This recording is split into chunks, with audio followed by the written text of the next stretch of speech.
Guys, hello mga idol, mga kapanonong. Welcome po muli sa ating channel. Ah, kung nasa makaipanig ng daigdig, mag-iingat po kayo mga idol.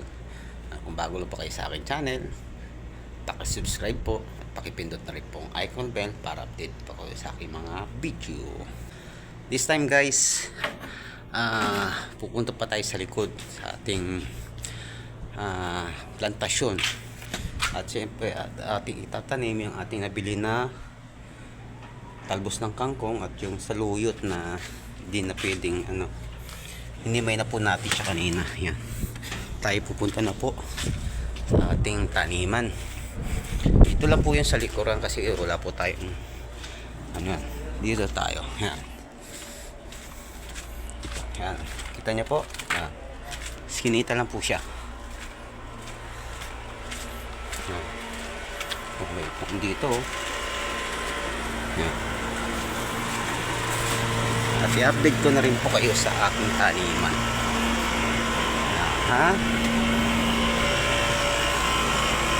Dito na po tayo. Yan.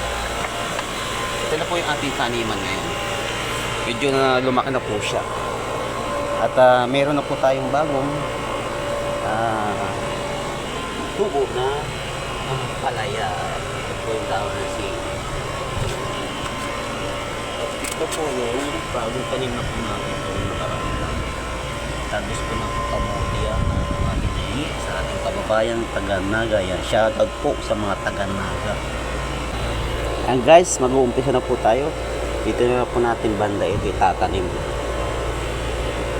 Ado na yung saluyot.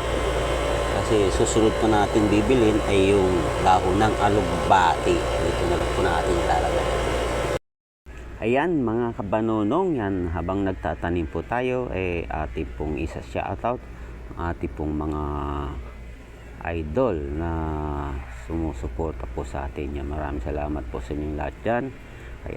Idol Adolfo Escobar na madalas pong bumisita sa aking tahanan niya. Thank you so much po. Kasamang Adolfo Escobar at kay Traventurous Vlog. Yan, mega la shoutout po sa inyo. Kay Ma'am Melanie Chongsong Vlog. Yan, thank you po. Kay Anwar Labne TV, thank you so much. Kay Ma'am Rosiu Family Vlog. Yan, shoutout po sa inyong lahat dyan ma'am. At ingat po lagi sa inyong lahat. Kay Lumaga Vlog. Yan, thank you so much din.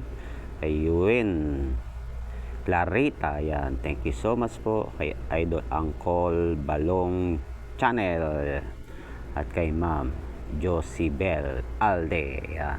At kay Ma'am Mami Rahe or the Teacher's Adventures.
Ayan guys, tapos na po tayo ang ating mga bagong tanim. Ayan, nilagyan na rin po natin dito yan. Nilagyan na rin po natin ng harang ang ating palaya. Baka po kasi mapaglaruan ng mga pusa. Marami po kasi mga pusa din dito. Kaya hindi ko lang po siguro hindi naman sila ganong pupunta rito kasi wala naman sila nakakain dito. Ayan, ulit ako po nagpapasalamat ng group nakapanood po ang ating video na naman na tunay na nangyayari po dito sa aking bansang pinalalagyan. Ingat, God bless from the bottom of my heart. Thank you so much to follow.